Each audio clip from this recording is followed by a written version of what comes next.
Señor presidente del Banco Central Europeo, señorías, constituye para mí un gran honor dar la bienvenida hoy al Parlamento Español al presidente del Banco Central Europeo. Quiero agradecer al presidente Draghi su rápida respuesta a mi invitación en nombre de todos los grupos parlamentarios y acceder a esta sesión informativa. La visita del presidente Draghi tiene como único precedente la sesión informativa celebrada el pasado mes de noviembre en el Bundestag alemán, de la que resultó un intercambio de opiniones muy fuerte. Esta sesión se ha hecho en base a cómo se desarrolló aquella sesión en el Bundestag, que, insisto, fue un éxito. Lo hemos hecho de común acuerdo, pero debo decir que yo, como presidente, he tomado algunas decisiones, decisiones de la presidencia son controvertidas y a unos les han gustado más y a otros les han gustado menos. Pero a mí me ha parecido que esa precedente era bueno y por lo tanto por eso tenemos. Esta sesión, espero que tenga un gran resultado, se va a celebrar de la forma adecuada, con una primera intervención de Draghi, y a continuación tomarán la palabra los portavoces designados por cada grupo parlamentario de mayor a menor, empezando por el grupo socialista y finalizando con el Partido Popular. De común acuerdo, y esto sí ha sido de común acuerdo, porque hablamos en una junta de portavoces, hemos señalado que las intervenciones de cada grupo tendrán una duración de 5 minutos. Podemos, los portavoces, que se atengan a ello por exigencia de la cortesía del discurso de la reunión. A continuación, el presidente Draghi contestará a lo planteado por los ponentes. Tiene la palabra el presidente del Banco Central Europeo, señor.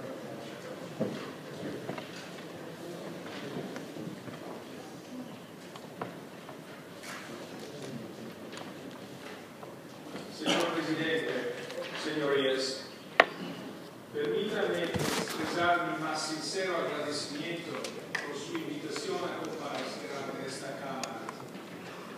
Como presidente del Banco Central Europeo, es un honor tener la oportunidad de analizar los grandes retos a los que se enfrenta la economía de la zona del euro y explicar las principales medidas que estamos adoptando para darles respuesta. And I'll continue in English. Y ahora continuaré en inglés, si me lo permiten. For your sake, mostly. Por ustedes prefiero continuar en inglés, por su propio bien. Tras exponer brevemente nuestra actuación, escucharé con gran interés sus opiniones sobre la economía europea, las políticas del Banco Central Europeo y sobre el futuro diseño.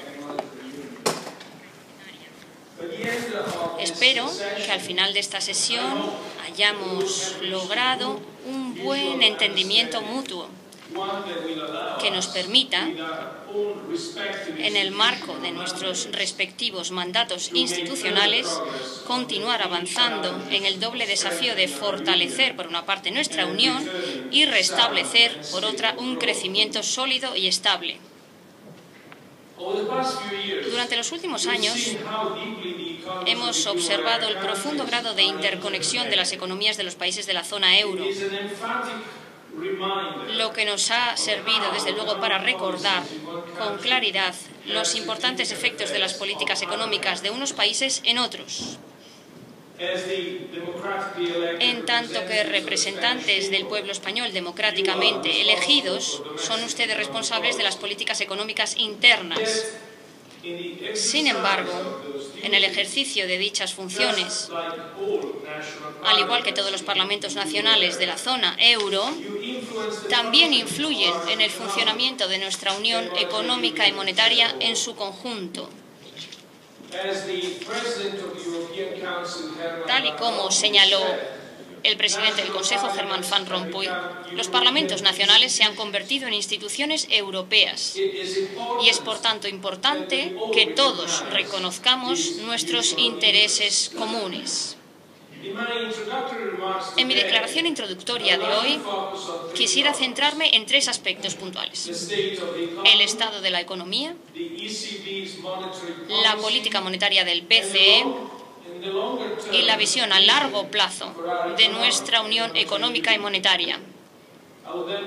A continuación, estaré más que interesado en escuchar sus opiniones y responder a sus preguntas. Permítame que comience con la situación general. Tal y como saben, la economía de la zona euro está experimentando un importante ajuste. Se trata de un proceso necesario, aunque especialmente doloroso y prolongado en aquellas áreas en las que anteriores desajustes de las políticas crearon vulnerabilidades. Concretamente, las dificultades se derivan de los grandes desequilibrios externos existentes en sectores altamente endeudados y de la falta de saneamiento de las finanzas públicas en algunos países de la zona. Sus desequilibrios externos, entre ellos España, cuyo déficit por cuenta corriente, y esto es un gran éxito, se ha reducido considerablemente desde casi el 10% del PIB en 2008 hasta aproximadamente el 1% en 2012. De acuerdo con los datos más recientes, el volumen de exportaciones de su país ha aumentado notablemente, en torno a un 20% en volumen entre el 2009 y el año pasado. Un aumento similar se observó en Portugal y en menor medida en Irlanda. Durante el mismo periodo, el peso de las exportaciones en el PIB se incrementó en unos 10 puntos porcentuales en España, Irlanda y Portugal. Las exportaciones están contribuyendo muy positivamente al crecimiento económico real. Estas economías también están experimentando un descenso de los costes laborales unitarios, lo que mejorará su competitividad y constituirá la base para el crecimiento sostenible. Pese a estas señales de mejora, el ajuste aún no está produciendo un efecto visible en la vida diaria de las personas. Por ello, la frustración de algunos sectores de la población es comprensible. Los esfuerzos de reforma tardan tiempo en mostrar todo. Sin embargo, las reformas no han de considerarse de manera aislada. Su objetivo es lograr un funcionamiento mejor y más sólido y, sí, también más justo de las economías en beneficio de todos los ciudadanos. Los países que están inmersos en estas reformas dolorosas no deberían sentir que han sido abandonados a su suerte. La creación de un futuro más estable y próspero para Europa es el objetivo que une a los países de la zona del euro. Para realizar progresos necesitamos una dirección común, cohesión entre los países y solidaridad dentro de nuestras sociedades. La dirección común consiste en sentar las bases para un crecimiento sostenible. En algunos países, esto significa reorientar los principales motores del crecimiento hacia sectores productivos. Esto también implica recuperar la competitividad mediante la contención o reducción de los costes a través de una combinación de aumento de la productividad y moderación salarial. La cohesión se expresa a través del mercado único, la moneda única y las instituciones europeas comunes, cuyo objetivo es asegurar una buena gobernanza y, en caso necesario, la asistencia y el apoyo mutuos. La solidaridad dentro de nuestras sociedades debería consistir en asegurar que la carga no sea soportada de forma desproporcionada por determinados sectores o grupos de personas. Quisiera ahora hablarles de la política monetaria del Banco Central Europeo. Y permítanme que les hable de las medidas concretas adoptadas por el BCE en respuesta a los desafíos a los que se enfrenta la economía de la zona del euro. Existen dos elementos claves. El primero ha sido reducir nuestro tipo de interés oficial hasta el 0,75, un nivel sin precedentes en prácticamente todos los países de la zona del euro. El tipo de interés en el mercado interbancario a un día es ahora incluso inferior y está próximo a cero. El segundo elemento ha consistido en conceder a las entidades de crédito acceso ilimitado a la financiación del Banco Central mediante nuestras operaciones a corto y a largo plazo. Esta medida permitió que las entidades de crédito no tuvieran que reducir sus balances innecesariamente en un momento en el que la financiación de los mercados era inaccesible o excesivamente cara. También impidió un posible escenario deflacionista, lo que aseguró el cumplimiento del objetivo prioritario del BCE, mantener la estabilidad de precios en la zona del euro. Al mismo tiempo, nuestras medidas han aliviado las restricciones de financiación de las entidades que deciden renovar o ampliar sus préstamos a empresas o hogares. Y esto elimina un obstáculo para el crecimiento. Dado que 3/4 partes de la financiación externa de las empresas de la zona euro proceden de las entidades de crédito, necesitamos que proporcionen una oferta de crédito sólida para apoyar la inversión y la creación de empleo. Hemos proporcionado a las entidades de crédito la seguridad de que, con los activos de garantía adecuados, pueden obtener volúmenes ilimitados de liquidez del Banco Central al tipo de interés oficial. Hemos sustituido efectivamente el mercado interbancario. Cuando este mercado dejó de funcionar, nuestras medidas hicieron posible que las entidades pudieran seguir prestando. El volumen total de nuestras operaciones de financiación aumentó desde menos de 450 miles de millones de euros antes de la crisis hasta 1,2 billones en su momento álgido. También le hemos dado a los bancos la seguridad de poder confiar en nuestras operaciones de financiación durante periodos prolongados. El plazo máximo de estas operaciones aumentó de 3 meses a 3 años. De no haberse realizado las 2 operaciones de financiación a 3 años de finales de 2011 y principios de 2012, podría haberse producido una grave crisis de crédito. Con estas medidas, el Banco Central Europeo respondió de manera decisiva a las presiones de liquidez a las que se enfrentaban las entidades de la zona del euro.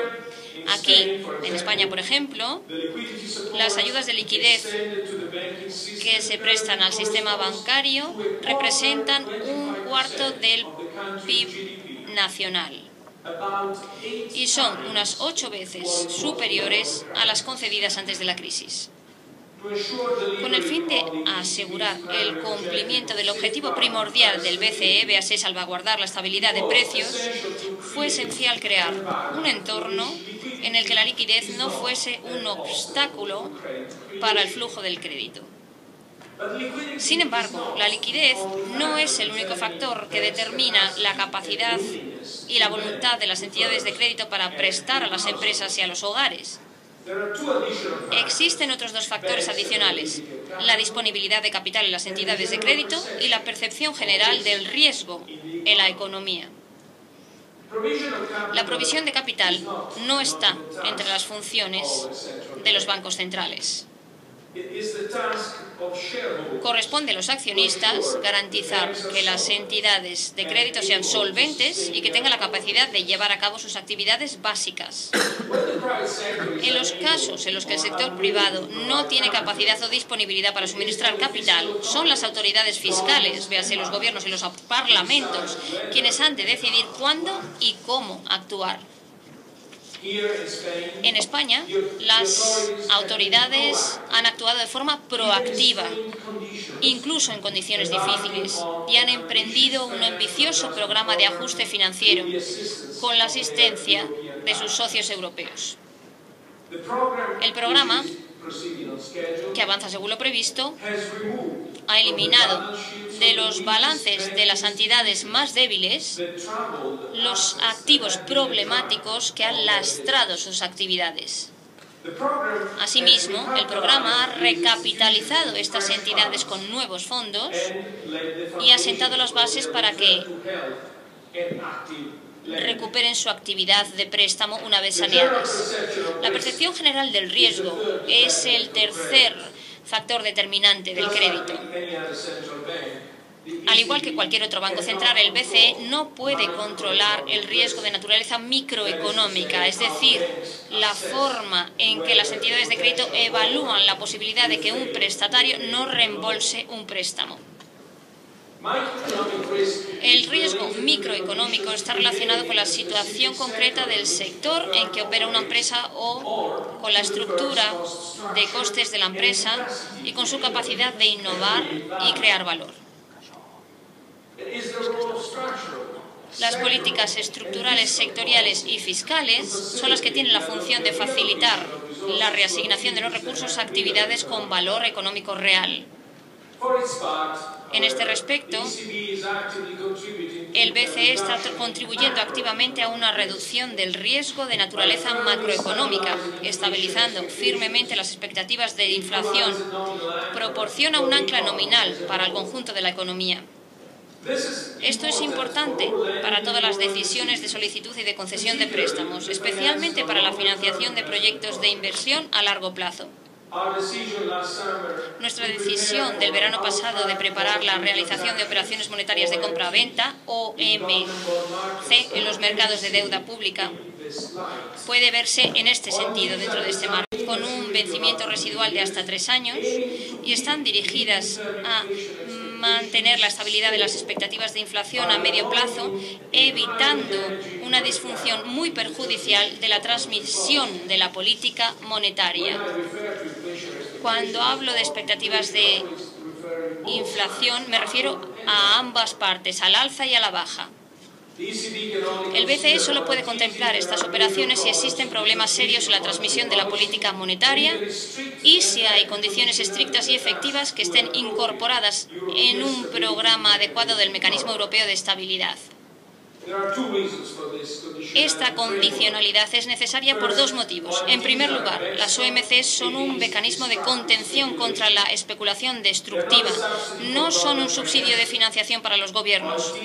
Las OMC deben eliminar únicamente la parte del tipo de interés al que los gobiernos se financian, que corresponde a expectativas infundadas de escenarios destructivos para la zona del euro. El riesgo de redenominación. Solo podemos considerar la posibilidad de estas intervenciones si el riesgo de determinadas políticas fiscales queda firmemente excluido. Ello requiere la certeza de que los gobiernos mantendrán la disciplina fiscal y que las reformas continuas corregirán las debilidades subyacentes. Solo una condicionalidad estricta y efectiva puede generar esta seguridad. La segunda razón para esta condicionalidad es que el programa del MEDE es un catalizador para las reformas. Puede cambiar las perspectivas económicas de un país hacia un mayor crecimiento potencial, complementando los esfuerzos de la política monetaria para ofrecer respaldo a la economía. En los últimos meses hemos visto una relajación gradual de las condiciones de financiación.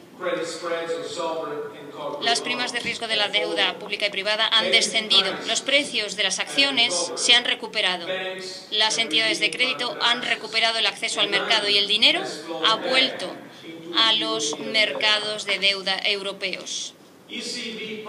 Las medidas del BCE han desempeñado un papel esencial en esta mejora, al igual que la actuación decidida de los gobiernos, los parlamentos y el sector privado. Todos ellos han de perseverar en estos esfuerzos con confianza y el BCE, por su parte, seguirá salvaguardando la estabilidad de precios como lo ha hecho en los últimos 13 años. Quisiera ahora hablarles de la visión a largo plazo. Como saben, se entiende de forma generalizada que nuestra unión monetaria ha de complementarse con una unión financiera, una unión fiscal, una unión económica genuina y eventualmente con una mayor unión política. El proyecto más urgente, la unión financiera, está tomando forma tangible. Está previsto que el BCE sea el supervisor único de una gran parte del sector bancario de la zona del euro. Estamos preparados para comenzar los preparativos internos tan pronto como el Parlamento Europeo y el Consejo Europeo alcancen un acuerdo legislativo.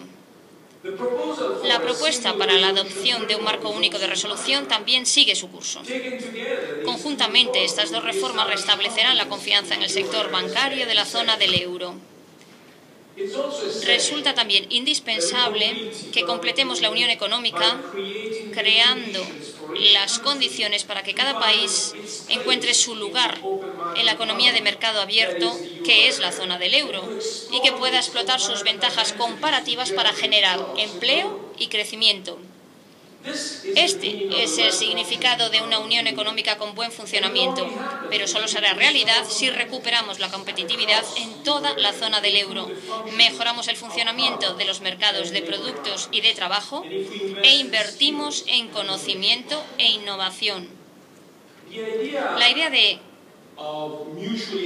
contratos negociados de competitividad y crecimiento o contratos de reformas también podría ser muy útil, puesto que se centran en la adopción de medidas en ámbitos clave para la recuperación de la competitividad.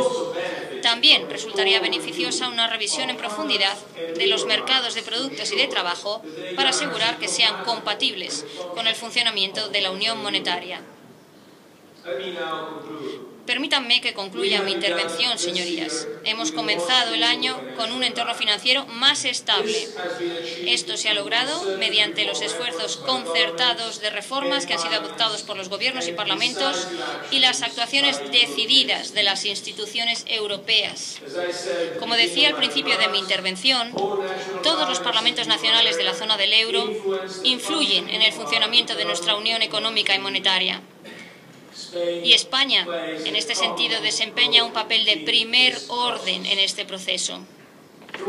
A lo largo de la actual fase de ajuste económico, la comunicación entre las autoridades europeas y nacionales y los esfuerzos de consenso a nivel nacional tienen una importancia esencial. Esta es, de hecho, la mejor forma de salvaguardar nuestra prosperidad colectiva en el futuro. Muchas gracias por su atención y ahora estaré más que interesado en escuchar sus opiniones y responder a sus preguntas. Muchas gracias.